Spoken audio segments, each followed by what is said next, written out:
دوستو، یہ ایک کہانی ہے 3 بزرگوں اور ایک بیوہ عورت کی جو اندھیری میں ڈوبی ہوئی تھی۔ ایک چھوٹا سا گاؤں تھا جس کا نام تھا رحیم یار خان۔ یہ گاؤں پنجاب کے سہارا کے کنارے واقع تھا۔ یہاں کے لوگ سادے تھے، کھیتی باڑی کر کے گزارا کرتے تھے۔ حالانکہ گاؤں کا نام رحیم یار خان تھا، لیکن وہاں کی گلیوں میں سکون کم اور کھٹاس زیادہ تھی۔ یہ گاؤں اندھیرے اور سماجی برائیوں میں جکڑا ہوا تھا۔ اسی گاؤں میں رہتی تھی ایک عورت جس کا نام تھا صفیہ۔ صفیہ ایک بیوہ تھی۔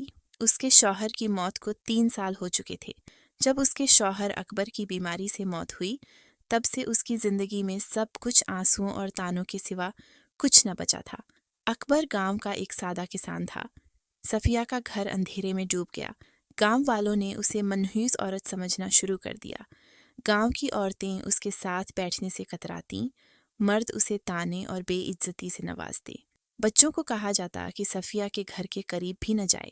ہر صبح جب صفیہ گاؤں کے کنویں پر پانی بھرنے جاتی تو عورتیں آپس میں سرگوشیاں کرتیں، دیکھو یہ ابھاگن آ گئی، جس کے قدم جہاں پڑتے ہیں وہاں کوئی نہ کوئی مصیبت ہی ہوتی ہے۔ صفیہ نے کئی بار ان تانوں کو نظر انداز کرنے کی کوشش کی، مگر ان کی باتوں کے کانٹے اس کے دل کو چھیدتے رہے۔ راتیں اس کے لیے اور بھی مشکل ہوتی تھیں۔ جب پورا گاؤں گہری نیند میں سو جاتا، صفیہ آنگن میں بیٹھ کر آسمان کی طرف دیکھتی۔ چاند کی روشنی اس کی آنکھوں میں آنسو بھر دیتی۔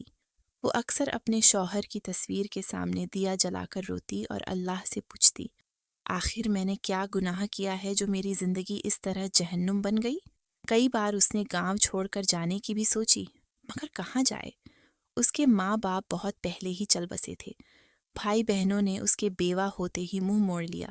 ایک دن جب صفیہ اپنی ٹوٹی پھوٹی جھونپڑی کے باہر بیٹھی تھی، تبھی اس نے دیکھا کہ گاؤں کے باہر والے راستے پر 3 بزرگ چلے آ رہے ہیں۔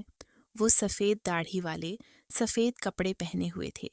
ان کے چہروں پر اطمینان تھا، مگر آنکھوں میں ایک عجیب سا راز جھلک رہا تھا۔ گاؤں والوں نے ان بزرگوں کو دیکھتے ہی ان کے چاروں طرف حلقہ بنا لیا۔ سب نے ان کے قدم چھوئے اور برکت مانگی۔ گاؤں کے سردار نذیر نے بزرگوں سے التجا کی، بزرگوں کرم کرو، ہمارے گاؤں میں کچھ دن ٹھہرو، ہمیں تمہاری دعا کی ضرورت ہے۔ بزرگوں نے گاؤں میں رکنے کی حامی بھر دی، لیکن پھر ان کی نظر صفیہ پر پڑی۔ ان میں سے سب سے بزرگ نے صفیہ کو دیکھتے ہی کہا، یہ عورت غم میں ڈوبی ہے، مگر اس کی قسمت میں کچھ انوکھا لکھا ہے۔ گاؤں والے یہ سن کر چونک گئے۔ انہیں یقین نہ تھا کہ وہی صفیہ جسے وہ منحوس عورت کہتے تھے، اس کی قسمت میں کچھ خاص ہو سکتا ہے۔ صفیہ خود بھی حیران تھی۔ اس کے دل میں سوال اٹھے، آخر یہ بزرگ کون ہیں اور میری قسمت کے بارے میں ایسا کیوں کہہ رہے ہیں؟ تینوں بزرگ گاؤں کے بیچ میں واقع ایک پرانے دربار میں ٹھہرے۔ یہ دربار برسوں سے ویران پڑا تھا، مگر بزرگوں کے آنے سے وہاں رونق لوٹ آئی۔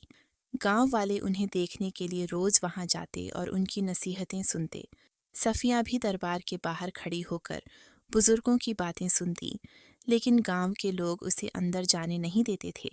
ایک دن جب سب لوگ نصیحت سن رہے تھے، تب سب سے بزرگ نے کہا، ہر شخص کی زندگی میں غم آتے ہیں، لیکن صرف وہی شخص اپنی قسمت بدل سکتا ہے جو اپنے اندر چھپے راز کو پہچان لے۔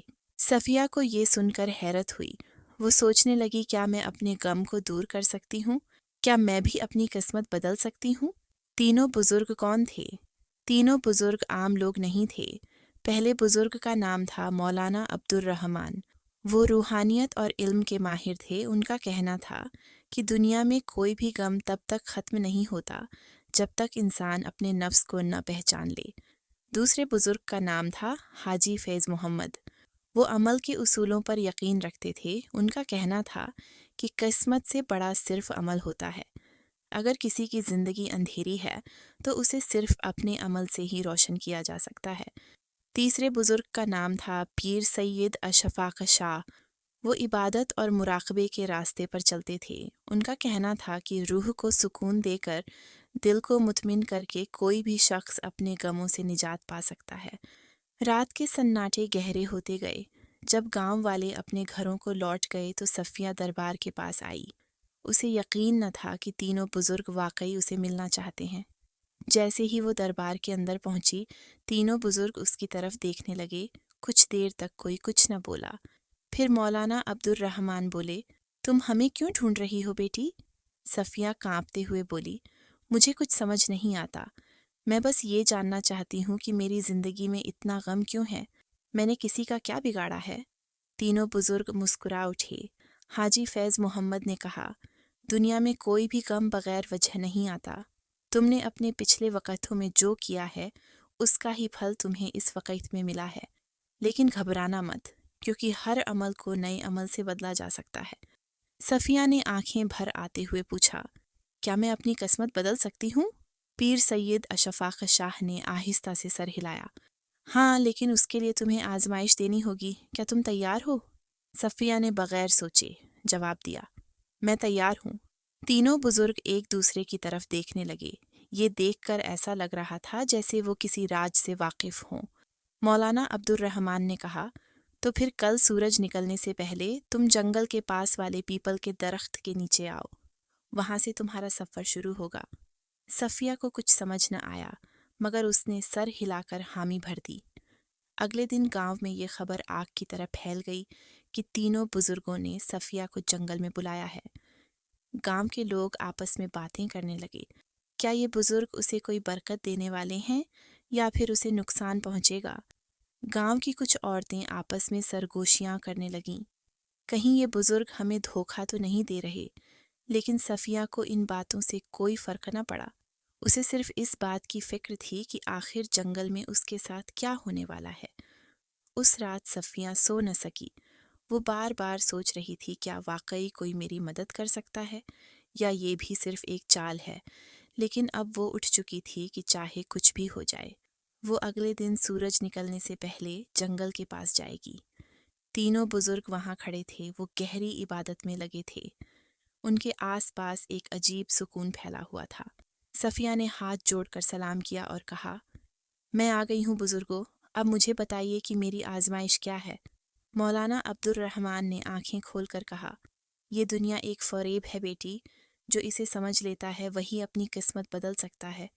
لیکن اس سے پہلے کہ ہم تمہیں علم دیں، تمہیں اپنی آزمائش دینی ہوگی۔ حاجی فیض محمد نے کہا، ہم تمہیں اس جنگل میں چھوڑ رہے ہیں، تمہیں رات بھر اکیلی یہیں رہنا ہوگا۔ یہ جنگل بہت راجوں سے بھرا ہے، یہاں جنگلی جانور بھی ہیں اور پوشیدہ قوتیں بھی، لیکن اگر تم نے اپنا ڈر چھوڑ دیا تو تم پہلی آزمائش پاس کر جاؤ گی۔ صفیہ کو یہ سن کر جھٹکا لگا۔ رات بھر اکیلی جنگل میں وہ خوفزدہ ہو گئی تھی، لیکن اس نے اپنے اندر ہمت جمع کی اور کہا، میں تیار ہوں۔ تینوں بزرگ مسکرائے اور بولے، ہم کل صبح سورج نکلنے کے بعد یہاں آئیں گے، تب تک تمہیں اکیلی رہنا ہوگا۔ اتنا کہہ کر تینوں بزرگ جنگل کے دوسرے سرے کی طرف چلے گئے اور صفیہ اکیلی رہ گئی۔ شام ڈھلنے لگی تو جنگل میں اندھیرا چھا گیا۔ آس پاس عجیب عجیب آوازیں آنے لگیں۔ دور کسی درخت پر الو بول رہا تھا۔ جھاڑیوں میں کچھ سرسراہٹ کی آوازیں آ رہی تھیں۔ صفیہ نے اپنے دل کو سنبھالا اور ایک درخت کے نیچے بیٹھ گئی۔ لیکن جیسے ہی رات گہری ہونے لگی، خوف بھی بڑھنے لگا۔ اچانک اسے لگا کہ کوئی سایہ اس کی طرف بڑھ رہا ہے۔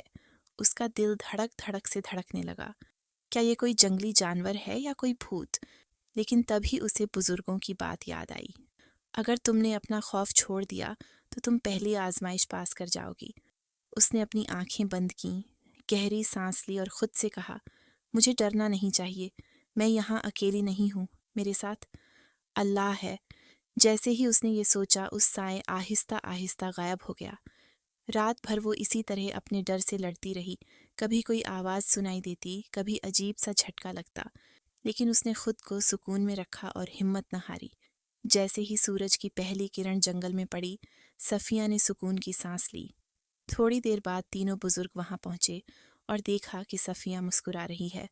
مولانا عبد الرحمن بولے، بیٹی تم نے اپنی پہلی آزمائش پاس کر لی، تم نے ڈر کو جیت لیا، اب تمہاری زندگی میں بڑا تبدیلی آنے والی ہے۔ صفیہ کی آنکھوں میں امید کی چمک تھی۔ وہ سمجھ گئی تھی کہ ڈر تو ہمارے دل میں ہوتا ہے، اور جب ہم اس کا سامنا کرتے ہیں تو وہ خود بخود ختم ہو جاتا ہے۔ جنگل میں ڈر سے بھری رات گزارنے کے بعد صفیہ کی آنکھوں میں اب ڈر کی جگہ خود اعتمادی تھی۔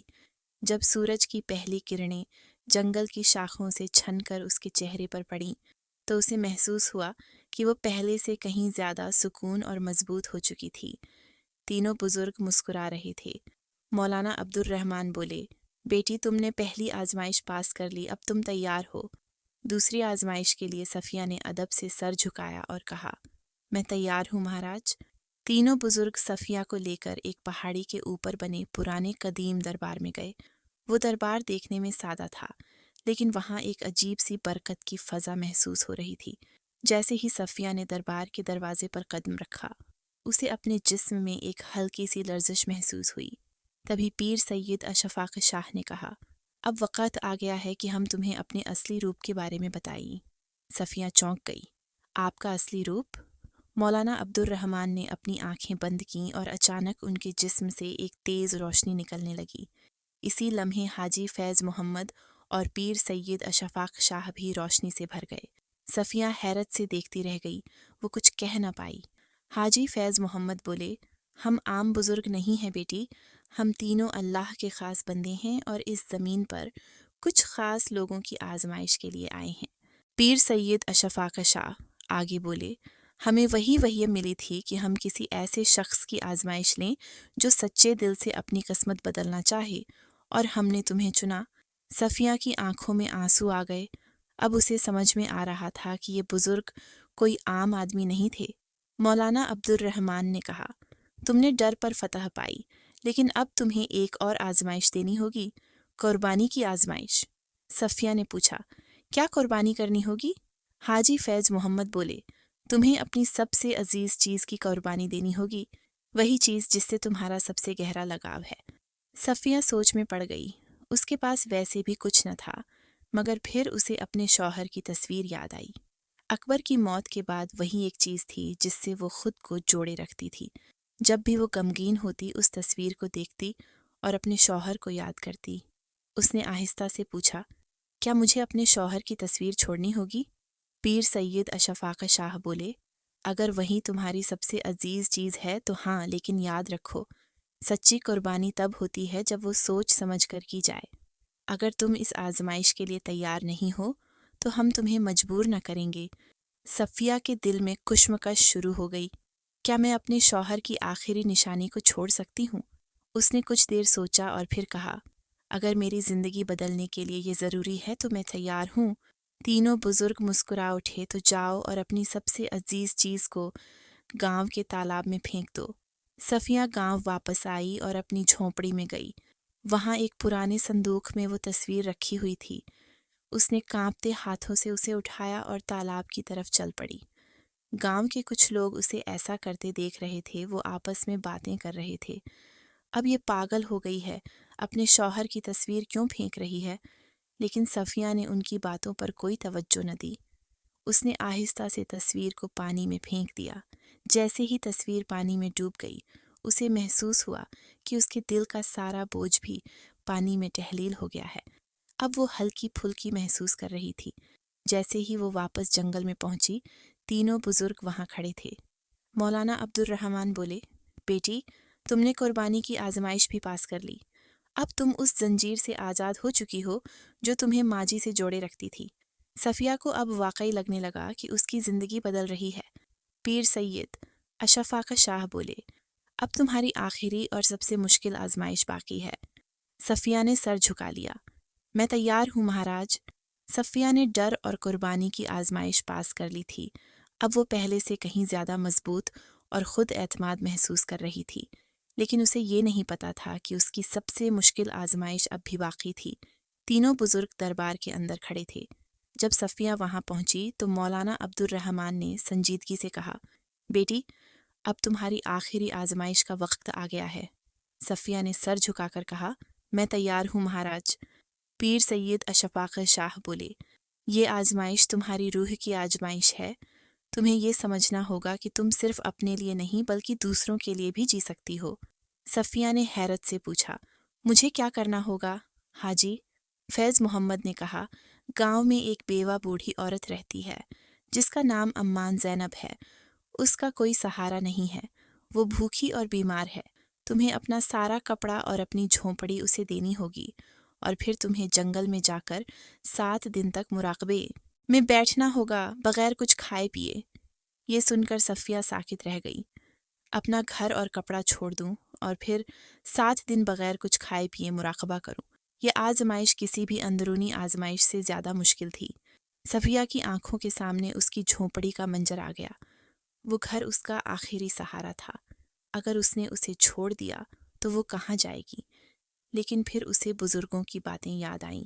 اگر تم نے یہ آزمائش پاس کر لی تو تمہاری زندگی مکمل طور پر بدل جائے گی۔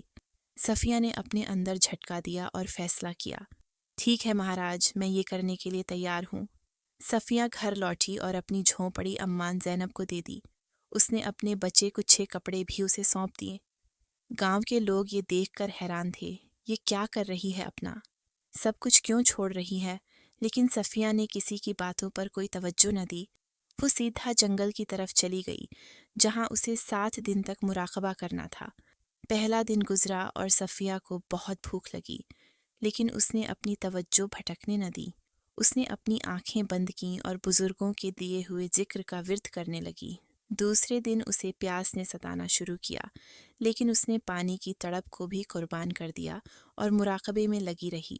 تیسرے دن اس کے جسم میں کمزوری آنے لگی، مگر اس نے ہار نہ مانی۔ چوتھے دن اسے لگا کہ اب وہ اور برداشت نہ کر سکے گی، لیکن تبھی اسے بزرگوں کی بات یاد آئی، سچی طاقت جسم میں نہیں دل میں ہوتی ہے۔ 5ویں اور 6ٹھے دن وہ مکمل طور پر مراقبے میں ڈوب گئی تھی۔ اب اسے بھوک پیاس کا احساس ہی نہ رہا۔ 7ویں دن جب سورج نکلا تو کچھ الگ ہوا۔ صفیہ کی روح ایک نئی برکت کی فضا سے بھر گئی تھی۔ اسے محسوس ہو رہا تھا جیسے وہ اب ایک عام عورت نہیں رہی۔ جب 7واں دن مکمل ہوا تو تینوں بزرگ اس کے سامنے ظاہر ہوئے۔ مولانا عبد الرحمن بولے، بیٹی، تم نے اپنی آخری آزمائش بھی پاس کر لی۔ اب تم صرف ایک عام بیوہ نہیں بلکہ ایک قدرت والی روح بن چکی ہو۔ حاجی فیض محمد بولے، تمہارے اندر اب ایسی طاقت آ گئی ہے جس سے تم نہ صرف اپنی بلکہ دوسروں کی بھی قسمت بدل سکتی ہو۔ پیر سید اشفاق شاہ نے اپنے ہاتھ اٹھایا اور کہا، ہم تمہیں دعا دیتے ہیں کہ اب سے تمہاری زندگی سکون، اطمینان اور عزت سے بھری رہے۔ صفیہ کے آس پاس ایک سنہری روشنی پھیل گئی۔ اس نے آنکھیں بند کر لیں اور جب کھولی تو وہ پہلے سے کہیں زیادہ روشن، مضبوط اور باوقار محسوس کر رہی تھی۔ جب صفیہ گاؤں لوٹی تو گاؤں والے اسے دیکھ کر دنگ رہ گئے۔ اب وہ کوئی غمگین بیوہ نہیں تھی۔ اس کے چہرے پر الہی نور تھا اور اس کی آنکھوں میں خود اعتمادی تھی۔ گاؤں کے لوگوں نے اسے پہلے طرح سے دیکھا تھا، لیکن اب وہ اس کے پاس آ کر اس کے قدم چھونے لگے۔ معاف کرو، ہم نے تمہاری بے عزتی کی تھی، لیکن اب ہمیں سمجھ آ گیا کہ تم کوئی عام عورت نہیں ہو۔ صفیہ مسکرائی اور کہا، سچی طاقت باہر نہیں ہمارے اندر ہوتی ہے۔ جب ہم اپنے ڈر، اپنے لگاؤ اور اپنے غرور کو قربان کر دیتے ہیں تب ہی اصلی حقیقت کو پہچان پاتے ہیں۔ گاؤں والوں نے اسے ایک شاندار حویلی دے دی اور اب وہ گاؤں والوں کی رہنما بن گئی تھی۔